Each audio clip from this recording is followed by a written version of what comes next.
Hey everyone, great Wednesday morning to you. Welcome to Zenny62 on YouTube. I was about to say Tuesday morning. Sometimes it's Tuesday morning, Wednesday morning, but I digress.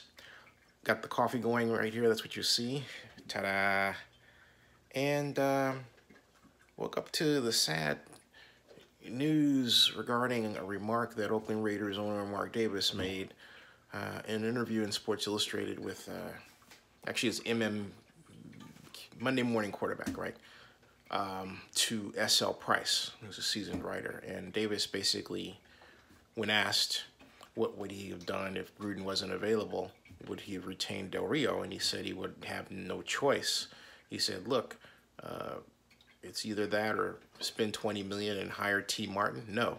Now, T. Martin is the USC offensive coordinator and former Tennessee Volunteers successful quarterback during his college days, who is the person that one has to credit for the rise of Sam Darnold to the position of being considered by some as the best quarterback in the 2018 NFL draft upcoming.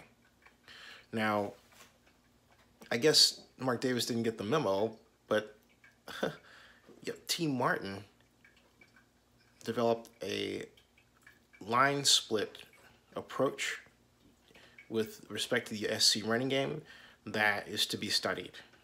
And he has risen or caused the USC offense to rise to one of the best in the country and has been rightly credited by USC for his success in the way of a contract extension.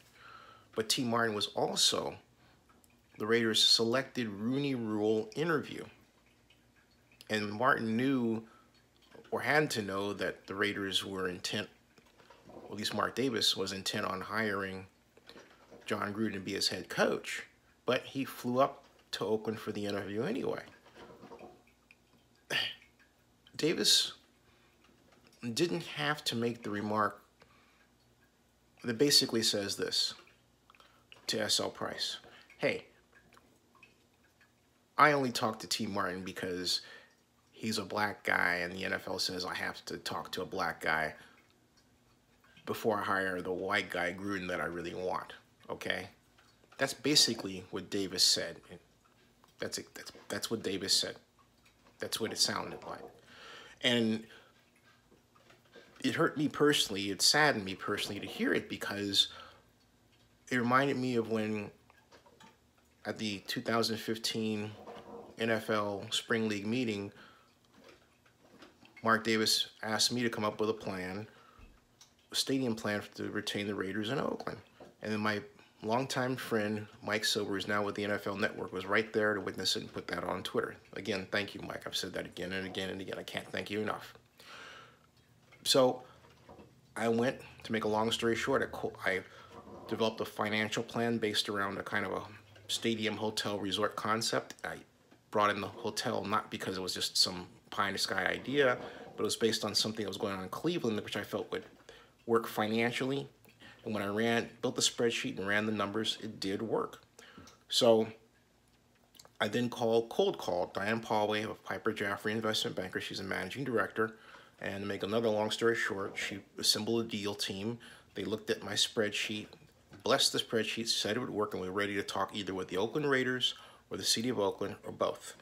And in the case of the Raiders, they were in the middle of an E&A, but they could have easily, returned my call, even talked to me, had me in for a meeting just to have, general conversation, and never did that. And then when Mark saw me, he acted at first like he was afraid. He thanked me, but then he acted like he was afraid to talk to me about it.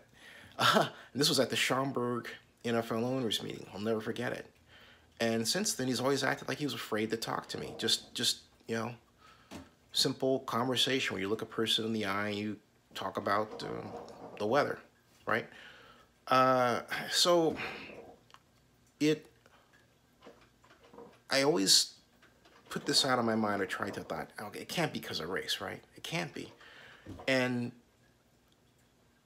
then this T. Martin matter came up, and it brought up the whole issue of how I was treated all over again. It reminds me of something that Bell Hooks wrote in a book called We Be Cool about black male masculinity, where she says that well-educated black men know to basically hide that they're smart, otherwise they'll get punished. And she further said that in terms of our development in American society, we always went for physical labor because it was less threatening to, the white establishment. That's sad. And Davis has to, he has to deal with that perception that he's carrying into the modern 21st century, that same idea that there's something wrong with a smart black guy, that just because he's black, he can't get the job done. That's wrong. That's completely wrong.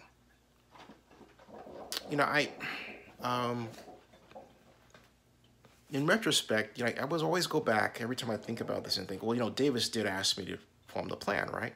But then I thought, Mark Davis has never talked to me, doesn't know what I'm capable of doing. Maybe at the time, unless he talked to somebody else.